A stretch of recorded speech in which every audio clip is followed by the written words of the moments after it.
నమస్తే. ప్రొఫెసర్ నాగేశ్వర్ పవన్ కళ్యాణ్పై చేసిన వ్యాఖ్యలు తీవ్ర దుమారాన్ని కూడా రేపాయి. తెలుగు రాష్ట్రాల్లో కూడా ఒకవైపు ఇక పొలిటికల్ అంశంగా మారిపోయింది. ఇదే సందర్భంలో జనసేన అధ్యక్షుడు హైదరాబాద్లో ప్రెస్ మీట్ నిర్వహించడం, ఆ ప్రెస్ మీట్లో కొన్ని వ్యాఖ్యలు చేయడం, ఆ వ్యాఖ్యలపైన కూడా రకరకాల అభ్యంతరాలు, రకరకాల విశ్లేషణ కూడా వస్తున్నాయి. మొత్తం ఈ ఎపిసోడ్ను ఎట్లా చూడొచ్చు, అసలు ఎట్లా విశ్లేషించవచ్చో తెలుసుకునే ప్రయత్నం చేద్దాం. మనతో పాటు ప్రొఫెసర్ గాలి వినోద్ కుమార్ సార్ మనతో ఉన్నారు. సార్ నమస్తే. సార్ నమస్తే సార్. ముందుగా ఒక డిబేట్లో పవన్ కళ్యాణ్ సంబంధించిన అంశం నుండి ప్రారంభమైంది ప్రొఫెసర్ నాగేశ్వర్ చేసిన వ్యాఖ్యల నుండి. ఒక్కసారిగా ఆ వ్యాఖ్యలు, ఆ అంశాన్ని ఎట్లా చూస్తారు? ఒకటి నేనైతే ఖచ్చితంగా చెప్పగలను, ఇవాళ ప్యాకేజీలతోనే నడుస్తుంది ఈ వారం అంతా. ప్యాకేజీల స్టార్లతోనే ప్రొఫెసర్ నాగేశ్వర్ గారు ఎన్నడూ ఫ్రీగా మాట్లాడాడు, లేదంటే ఫ్రీగా సమాజానికి ఇన్ఫర్మేషన్ టెక్నాలజీని అందించాడు. అర్థమైందా? నేను ఈరోజు చెప్పదలుచుకున్నాను, ఇవాళ సామాజిక తెలంగాణ, ఇవాళ భూమిపుత్రుల తెలంగాణ కోసమే ఇక్కడ నేను పార్టీలో పోటీ చేస్తా అన్న పవన్ కళ్యాణ్ మాటలు స్వాగతిస్తున్నా. అక్కడ కాపులు ముఖ్యమంత్రి కావడానికి కూడా స్వాగతిస్తున్నా. కాపు ముఖ్యమంత్రి, ఎందుకంటే కమ్మారెడ్డి అయింది అక్కడ, మరి కాపు కావద్దా? కమ్మారెడ్డి తర్వాత కాపీ కావాల్సిన ముఖ్యమంత్రి అక్కడ కావాలి. సో అది కాకుండా అడ్డుకునే ప్రయత్నంలో భాగంగానే ఈ డైలాగ్ ప్రొఫెసర్ నాగేశ్వర్ వచ్చిన డైలాగ్. అది ప్రొఫెసర్ నాగేశ్వర్ అనాలిసిస్ చేసిన డైలాగ్ ఏంది? మళ్ళీ జగన్మోహన్ రెడ్డి ముఖ్యమంత్రి కావాలి. ఎందుకు కావాలి జగన్మోహన్ రెడ్డి ముఖ్యమంత్రి? జగన్మోహన్ రెడ్డినే ముఖ్యమంత్రి కావాలనుకుంటున్నారు అని చెప్పి రేవంత్ రెడ్డి కూడా మాట్లాడతాడు. ప్రజలంతా రేవంత్ రెడ్డి అంటే అర్థమైంది. ఇవాళ జగన్మోహన్ రెడ్డి, చంద్రబాబు నాయుడు ఇద్దరు చేసిండు, అయిపోయింది. ఎవరు చేయాలి? మళ్ళీ నెక్స్ట్ కాపులు కావాలి. కమ్మారెడ్డి అయిపోయింది, కాపు రావాలి. ఇక్కడ ఎవరు రావాలి? ఉమ్మడి ఆంధ్రప్రదేశ్లో 55 ఏళ్ళు రెడ్లు చేసిండ్రు. ఇప్పుడు తెలంగాణలో వెలమ అయిపోయింది. 1% జనాభా ఉన్న వెలమ అయిపోయింది 10 ఏళ్ళు. ఇప్పుడు 4%, 5% ఉన్న రెడ్లు ఒకసారి అయిపోతుంది. నెక్స్ట్ మళ్ళీ వాళ్ళు ఎందుకు రావాలి? నెక్స్ట్ వాళ్ళే రెడ్లు ఎందుకు ఉండాలి? మళ్ళీ ఆయనే ముందు రేవంత్ రెడ్డి ఎందుకు ఉండాలి? కాంగ్రెస్ పార్టీలో బీసీ లేరా? కాంగ్రెస్ పార్టీలో ఎస్సీ ఎస్టీ లేరా? కాంగ్రెస్ పార్టీలో మైనార్టీలు లేరా? మహిళలు లేరా? కాంగ్రెస్ పార్టీలో ఒక రేవంత్ రెడ్డే కేపబులా? ఆయనే పార్టీని ఇప్పటిదాకా కాపాడుకుంటూ వచ్చిండా? కాబట్టి నేనేమంటున్నానంటే, ఈరోజు కాంగ్రెస్ పార్టీ అనేది మేము ఓటేస్తే అధికారానికి వచ్చిన పార్టీ. బడుగు బలహీన వర్గాలు ప్రధానంగా మా ఓటు ద్వారా వచ్చిన పార్టీ. అది మా ఓటు ద్వారా వచ్చిన పార్టీ.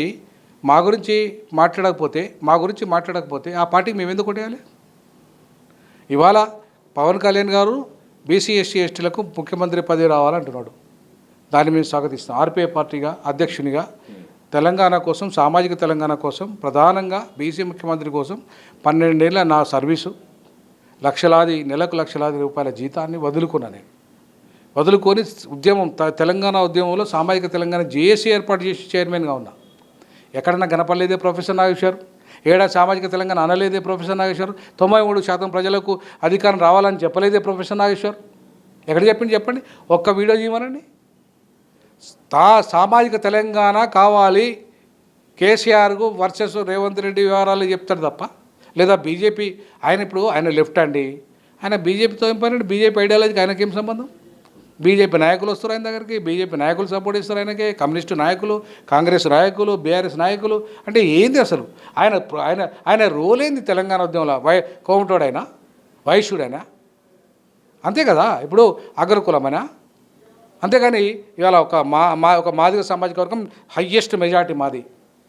తెలంగాణలో హయ్యెస్ట్ ఎస్సీల మెజార్టీ మాది. మొత్తం అందట్లో మెజార్టీ మాదే. హయ్యెస్ట్ మెజార్టీ మాదే, ఎస్సీల మెజార్టీ మేమే. ఇలా ఒక ప్రొఫెసర్, నేను మాదిగ సామాజిక వర్గం నుండి వచ్చిన, నా సొంత ప్రతిభతో వచ్చిన, ఎవరిని పైరవతో రాలే. ఈ రోజు వరకు కూడా రాజకీయాల్లో కానీ ఉద్యమాల్లో కానీ నా సొంత డబ్బులు, జేబులోకి వెళ్ళి రూపాయి పెట్టి చేసిన ఉద్యమం. కానీ ఎవరిని చేయి జాపలే.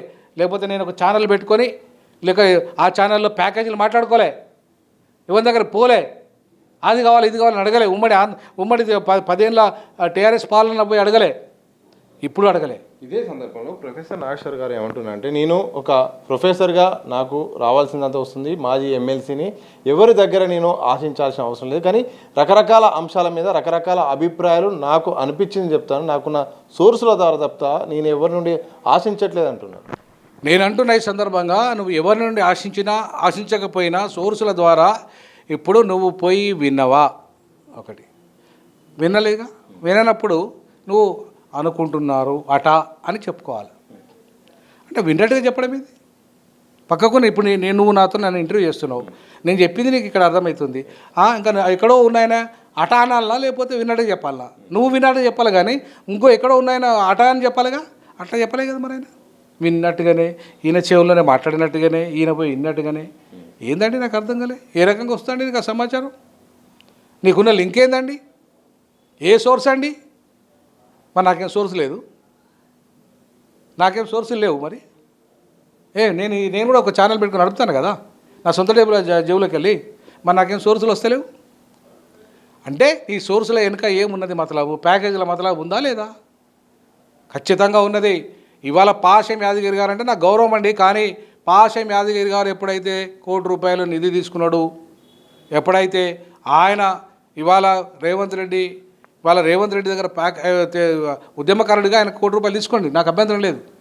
కానీ ఈరోజు పాషం యాదగిరి గారు ఇవాళ ఇలా సామాజిక తెలంగాణ అని మాట్లాడుతున్న పవన్ కళ్యాణ్ మీద ఆయనకు వ్యతిరేకంగా ఇవాళ మాట్లాడితే నువ్వు ఒక బీసీవై ఉండి బీసీ ముఖ్యమంత్రి కోరుకోవడం లేదా? మా ఎస్సీ ఎస్టీలకు ఇలా అధికారం రావాలని కోరుకోవడం లేదా? నీకు రెడ్డే కావాలా, నీకు వెలమే కావాలా, నీకు బాపనైనా కావాలా ముఖ్యమంత్రి ఇక్కడ? అదేనా నీ సిద్ధాంతం? అంటే ఒక ప్రొఫెసర్ మేధావి అంటే నువ్వు ఏ సామాజిక వర్గాల వైపు ఉండాలి? ఎవరి వైపు మాట్లాడాలి నువ్వు? ఎవరి వైపు ఉండాలి? నీ అనాలిసిస్ ఎవరి వైపు ఉండాలి? ఏ బడుగు బలహీన వర్గాలు జరుగుతున్న అన్యాయాలు, వాళ్ళ మీద హత్యలు, అత్యాచారాలు, దుర్మార్గాలు, అణిచివేత, వాళ్ళకి భూమి లేదు, వాళ్ళకు ఉద్యోగాలు లేవు, విద్యార్థులు ఇంత ఉద్యోగం చేస్తే చచ్చిపోతున్నారు, ఒకరికి ఉద్యోగాలు లేవు, ఇంతవరకు వచ్చిన ఉద్యోగాలు ఎంత, రావాల్సింది ఎంత, ఎట్లా రావాలి? భూమి, నీళ్లు, నిధులు, నియామకాలు, భూమి లేని ప్రజలకు నీళ్ళు ఎందుకు? ఇవాళ నిధులు అనేటివి ఎవరి పాలైపోయినాయి? ఎందుకైనాయి? బీసీలకు వచ్చినాయి, ఎస్సీలకు వచ్చినాయి, ఎస్టీలకు వచ్చినాయి, మహిళలకు వచ్చినాయి, మైనార్టీలకు వచ్చినాయి? ఎవరికి వచ్చింది ఈ బడ్జెట్? ఇన్ని లక్షల కోట్ల రూపాయల బడ్జెట్ ఎవడిపోయిందో అనాలిసిస్ చేయి. దమ్ముంటే నీకు అనాలిసిస్ చేయి. నువ్వు అప్పుడు కదా మేధావి, అప్పుడు కదా నువ్వు ఈ సామాజిక వర్గాల గురించి మాట్లాడిన వ్యక్తి అవుతావు. అప్పుడు కదా అసలు తెలంగాణ అస్తిత్వం అంటేనే బీసీ ఎస్సీ ఎస్టీల అస్తిత్వం. 93% వాళ్ళు 1200 మంది విద్యార్థులు చనిపోయినా మా వాళ్ళే. నీ వాళ్ళు చచ్చిపోయినారు ఏమన్నా? లేకపోతే మొన్న అంతకుముందు తొలిదేశ ఉద్యమంలో చచ్చిపోయింది మా వాళ్ళే, మలిదేశ ఉద్యమంలో చచ్చిపోయింది మా వాళ్ళే, ఉద్యమకారులు మా వాళ్ళే, పాటలు పాడింది మా వాళ్ళే, ఆటలు ఆడింది మా వాళ్ళే, అన్ని రకాల త్యాగాలు చేసింది మా వాళ్ళు. అయితే మా వాళ్ళ గురించి, మా వాళ్ళ త్యాగాల గురించి ఎక్కడ మాట్లాడినవే నువ్వు? ఎక్కడ మాట్లాడినావు? నీ వీడియోలు తీ మొత్తం. ఇవాళ నీకు యూట్యూబ్ పైసలు కావాలని పూటకు అరగంటకు ఒక వీడియో పెట్టుకుంటా, లేకపోతే ప్యాకేజీలో మాట్లాడుకొని వాని అటు అటు ఆ పార్టీ కాడ నువ్వే మేధావి, ఈ పార్టీవి నువ్వే మేధావి. అసలు నీకేం సిద్ధాంతం ఉంది? నువ్వు లెఫ్ట్ సిద్ధాంతం ఉందా? నీకు రైట్ సిద్ధాంతం ఉందా? లేకపోతే నీకు బాబాసాహెబ్ అంబేద్కర్ సిద్ధాంతం ఉందా? ఏ సిద్ధాంతం ఉంది నీకు? ఏ సిద్ధాంతం లేకుండా ఆ సిద్ధాంతాల పేరు మీద ఇవాళ మాట్లాడుకుంటా ఇవాళ ఒక కాసుల కోసం గుర్తుపట్టే కార్యాచరణలో ఉన్నావు తప్ప కమిట్మెంట్తో సిద్ధాంతం కోసం లేవు. ఉన్నోడివైతే ఈ రకంగా ఎందుకు ఉంటుంది నీ విధానం? మేము 100% చెప్తున్నాం. మేము జనసేన దగ్గర ₹1 అమ్ముడుపోలే పోము భవిష్యత్తులో కూడా. కానీ జనసేన ఆయన ముఖ్యమంత్రి అయితేనే అనట్లేదు. ఇక్కడున్న భూమి పుత్రులు, ఈ తెలంగాణ భూమి బిడ్డలు, బీసీ ఎస్సీ ఎస్టీ బిడ్డలను ఇలా నాయకులను చేస్తా అంటాడు. తప్పేముందండి? తప్పేముంది? ఆయన ఇక్కడ పుట్టలేదా? ఇక్కడ పెరగలేదా? ఇక్కడ చదవలేదా? గద్దర్ నాకు సాయం చేయలేదా? గద్దర్ అని అనేక సందర్భాలు చెప్పిండు. అనేక సందర్భాల్లో మేము బీఎస్పీ పనిచేసినప్పుడు, బీఎస్పీలో నేను ఉన్నప్పుడు కూడా పవన్ కళ్యాణ్ మాకు పవన్ కళ్యాణ్ బీఎస్పీలో చేరడానికి మా ప్రయత్నంగా గద్దరన్న కూడా చేసిండు. అర్థమైందా? ఇవాళ పవన్ కళ్యాణ్ ఒక బహుజన సిద్ధాంతం కోసం వస్తా అన్న వ్యక్తి. నిజంగా చెప్పాలంటే చిరంజీవిని ముఖ్యమంత్రి చేద్దాం అనుకున్న బీఎస్పీ ద్వారా మేము ఆ రోజే. ఎందుకు? ఒక కాపు సామాజిక వర్గంలో ఇక్కడ రెడ్డి అవుతున్నాడు, కమ్మ రెడ్డి బెలమ అవుతున్నారు తప్ప కాపు సామాజిక వర్గం నుండి వచ్చిన ఉమ్మడి ఆంధ్రప్రదేశ్లో ఆయనకు అవకాశం వచ్చేటట్టుగా చేద్దాం అనుకున్నాం. మరి ఆ రోజు మేమెందుకు అనుకోను కాపు సామాజిక వర్గాన్ని? బాధికలుగా మేము కావాలనుకోలేదే. బాధికలుగా మేము ఎస్సీలుగా మేము మా పార్టీ కదా అది బీఎస్పీ. అయినా సరే మా నల్ల సూర్యప్రకాష్ గారు ఇవాళ కాపులు కదలాలి అని చెప్పేసి నన్ను పంపించాడు. మొత్తం కాపు నాయకుడు ఆయన వంగవీటి మోహన్ రంగా జయంతులన్నిటికీ మొత్తం విజయవాడ మొత్తం ఆ ప్రాంతాలన్నింటిలో నేను పార్టిసిపేట్ చేశాను. ఆయన ఇక్కడ పార్టీలో బిజీగా ఉంటే ఆ జయంతి ప్రోగ్రాంల నుండి కాపులను ముఖ్యమంత్రి చేస్తున్నామని అప్పుడు ఉమ్మడి ఆంధ్రప్రదేశ్లో చెప్పినాం. కాపులు కదలాలి, మీరే ముఖ్యమంత్రి కావాలి. ఇవాళ కూడా అంటున్నాం కాపులు అక్కడ ముఖ్యమంత్రి కావాలని, పవన్ కళ్యాణ్ ముఖ్యమంత్రి కావాలని అంటున్నాం. ఇలా తప్పేంది? పవన్ కళ్యాణ్ కావద్దా? ముఖ్యమంత్రి కావద్దా పవన్ కళ్యాణ్? అక్కడ సార్ పవన్ కళ్యాణ్ ప్రెస్ మీట్లో భాగంగా కొన్ని వ్యాఖ్యలు అయితే మాత్రం చాలామంది అభ్యంతరాలు వ్యక్తం చేస్తున్నారు. ఒకటి ఏంటంటే ఈ తెలంగాణ మీ అయ్య జాగిర్ అనే పదాన్ని ఒకటి అయిపోయింది, అలాగే ప్రాంతీయవాదము ఉగ్రవాదంతో సమానం ఒక స్థాయి దాటితే కూడా చెప్పారు. కొన్ని ఇంకా 12 సంవత్సరాలు అవుతుంది, ఇంకా తెలంగాణ వాదం కూడా కొన్ని మాటలపైన మాత్రం తెలంగాణ వాదులు అవుతుంది. ఉద్యమకారులు కొంతమంది వాళ్ళ అభ్యంతరాలు చెప్తున్నారు. ఏం చెప్తారు పవన్ కళ్యాణ్? 100% నేను నీ అయ్యా జాగిర అంటున్నాను ఇవాళ. ఏం నీ జనాభా ఎంతనే వయసుల జనాభా ప్రొఫెసర్ నాగేశ్వర్? నీ అయ్యా జాగిర ఏమన్నా? నీ అయ్యా జాగిర ఏమన్నా? నీ జనాభా ఎంతో చెప్పు లెక్కో, నా మాదిగోని జనాభా ఎంతో చెప్తా నేను. హయ్యెస్ట్ జనాభా ఉన్న నేనా? నా జాగిరా నీ అయ్యా జాగిరా? బాపనాయన అయ్యా జాగిరా? ప్రొఫెసర్ హరగోపాల్ అయ్యా జాగిరా? ప్రొఫెసర్ కోదండరామరెడ్డి అయ్యా జాగిరా? లేకపోతే రేవంత్ రెడ్డి అయ్యా జాగిరా? కేసీఆర్ అయ్యా జాగిరా? ఇది మా జాగిరి, బీసీ ఎస్టీ ఎస్టీల అయ్యా జాగిరి ఇది. అందుకే ఆ దృష్టితో మాత్రమే మీ అయ్యా జాగిరా అన్నాడు ఆయన. ఈ కింది కులాలకు బీసీ ఎస్టీ ఎస్టీలకు సంబంధించి వాళ్ళు కదా అయ్యా జాగిరి, వాళ్ళు కదా భూమిపుత్రులు కదా ఏలాల్సింది, మీరెట్ వెళ్తారనే ఉద్దేశంతో మాట్లాడండి. తప్పేంది ఇది? ఆయన ఆంధ్ర ఆయన వచ్చి నేను ముఖ్యమంత్రి అవుతా ఇది నా జాగిరి అనలే. భూమిపుత్రులు అయ్యే జాగిరి అన్నాడు ఆయన. భూమిపుత్రులు అయ్యే జాగిరి అంటే మా జాగిరి అన్నాడు ఆయన. తప్పరేట మరి? అగ్రకులాలు అయ్యే జాగిరి అనలే ఆయన, లేదంటే మీ ఆంధ్రలో అయ్యే జాగిరి అనలేదు ఆయన. మే భూమిపుత్రులు అయ్యే జాగిరి ఇది మీ అయ్యే జాగిరి అన్నాడు. దాన్ని ఎట్లా తప్పుపడతాం మనం? కాబట్టి ఖచ్చితంగా చెప్తున్నాం, ఇలా పవన్ కళ్యాణ్ మాటలను స్వాగతిస్తున్నా, 200% స్వాగతిస్తున్నా. ఎవడు అడ్డం వచ్చినా, ఏ ప్యాకేజ్ స్టార్ అడ్డం వచ్చినా, ఏదంటే ఎవడు అడ్డం వచ్చినా ఎట్టి పరిస్థితిలో ఆ మాటలకు కట్టుబడి ఉన్నాం. నేను చెప్తున్నాను, ఉత్తరాది మోడీ వచ్చి బీసీ ముఖ్యమంత్రి అన్నాడండి. ఉత్తరాది మోడీ వచ్చి అన్నాడు ఇక్కడ బీసీ ముఖ్యమంత్రి అని. నేను స్వాగతించలే మేము? అంతకంటే ముందే బీసీ ముఖ్యమంత్రి నినాదాన్ని తీసుకొచ్చింది నేను కదా బీసీ ముఖ్యమంత్రి నినాదాన్ని తీసుకొచ్చి, నేను కదా 33 జిల్లాల సమావేశాలు పెట్టాను. నువ్వు పెట్టినావా నాగేశ్వర్ బీసీ ముఖ్యమంత్రి కోసం? నువ్వు పెట్టినావా ప్రొఫెసర్ హరగోపాల్? నువ్వు పెట్టినావా ప్రొఫెసర్ కోదండరామరెడ్డి? బీసీ ముఖ్యమంత్రి అన్నావా అయినాడనా? మీ మోకాలకు ఎనడని అన్నారా మీరు? అనలే. మీరు ఏమన్నారు? ఎలమైన అధికారం పోతే రెడ్డి అయిన అధికారంకి వస్తే ప్రజాస్వామ్యం వర్ధిల్లిందట. ఇది ప్రజాస్వామ్యం వర్ధిల్లినట్ట? ఆ పర్సెంటేజ్లో పోయి 4% వాళ్ళు అధికారంలోకి వస్తే ప్రజాస్వామ్యం వర్ధిల్లినట్ట? లేకపోతే మెజారిటీ ప్రజలు అధికారంలోకి వస్తే ప్రజాస్వామ్యం వర్ధిల్లినట్ట? ఎవరు ప్రజాస్వామ్యం వర్ధిల్లినట్టు అవుతుంది? ప్రజాస్వామ్యం వర్ధిల్లడం అంటే మెజారిటీ షుడ్ రూల్. అది కదా ప్రజాస్వామ్యం అంటే. Democracy is for the majority ఓట్లేసి మెజారిటీ ద్వారా కదా అధికారం వచ్చేది. మరి మెజారిటీ ప్రజలకు అధికారం అన్నప్పుడు ఓ వెలమాయన తీసుకుపోయి ఓ రెడ్డి అయిన అధికారంకి వస్తే ప్రజాస్వామ్యం వర్ధిల్లిందని professor Kodandaram Reddy, professor Haragopal, professor Nageshwar మాట్లాడతారు. ఇవా మీ కథలు? ఇవా మీ ప్రజాస్వామ్యం గురించి మాట్లాడే విధానాలు? ఇదా డెమోక్రసీ? రాజ్యాంగంలో బాబాసాహెబ్ అంబేద్కర్ ప్రజాస్వామ్యం అంటే ఇదా చెప్పిండు. చిన్న రాష్ట్రాల ఏర్పాటు, చిన్న కులాలకు తోడ్పాటు ఉండాలని చెప్పాడు. ఇవాళ చిన్న రాష్ట్రాలు ఎందుకు ఏర్పాటు కావాలన్నాడు? చిన్న పరిపాలన విభజన కోసం. ప్రజల విభజన కాదు అది, పరిపాలన విభజన. ఆంధ్ర అయినా తెలంగాణ తెలుగు ప్రజలే. అన్నదమ్ములా విడిపోదాం, ఆత్మబంధువులా కలిసి ఉందాం. పరిపాలన విభజన కోసం మాత్రమే విడిపోదామన్నాం. తర్వాత ప్రజలు సమగ్రంగా అభివృద్ధి చెందడానికి విభజన కావాలనుకున్నాం. అంబేద్కర్ ఆర్టికల్ 3లో అదే చెప్పాడు. దాని ద్వారా అదే కోరుకున్నాడు. చర్చలు అదే చెప్పాడు. ప్రజలు సమగ్రంగా అభివృద్ధి చెందాలంటే ఆంధ్రలో అభివృద్ధి చేసుకుంటాం, మా తెలంగాణలో అభివృద్ధి చేసుకుంటాం. ఇది కదా అభివృద్ధి కోసం కదా. అట్లాగే చిన్న రాష్ట్రాలు ఏర్పాటు ఎందుకు కావాలి? కింది కులాల నాయకత్వం వచ్చి అధికారానికి వస్తారు వాళ్ళు. ఎందుకంటే ప్రజలు డివైడ్ అయిన తర్వాత అక్కడ రెడ్లు ఇక్కడ రెడ్లు విడిపోతారు, అక్కడ కమ్మ ఇక్కడ కమ్మ విడిపోతారు, అక్కడ బ్రాహ్మణ ఇక్కడ బ్రాహ్మణ విడిపోతారు, అక్కడ మాలమాదిగా విడిపోతారు.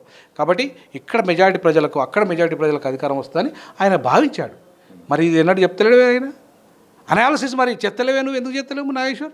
ప్రొఫెసర్ నాగేశ్వర్ గొప్ప అనాలిసిస్ట్, గొప్ప మేధావి, ప్రపంచ మేధావి కదా, అంబేద్కర్ కంటే గొప్ప మేధావి కదా. మరి చెత్తలేవే నువ్వు అనాలిసిస్? కాబట్టి ఇట్లాంటి సోకాల్డ్ కుహనా మేధావులతోనే ప్రమాదం.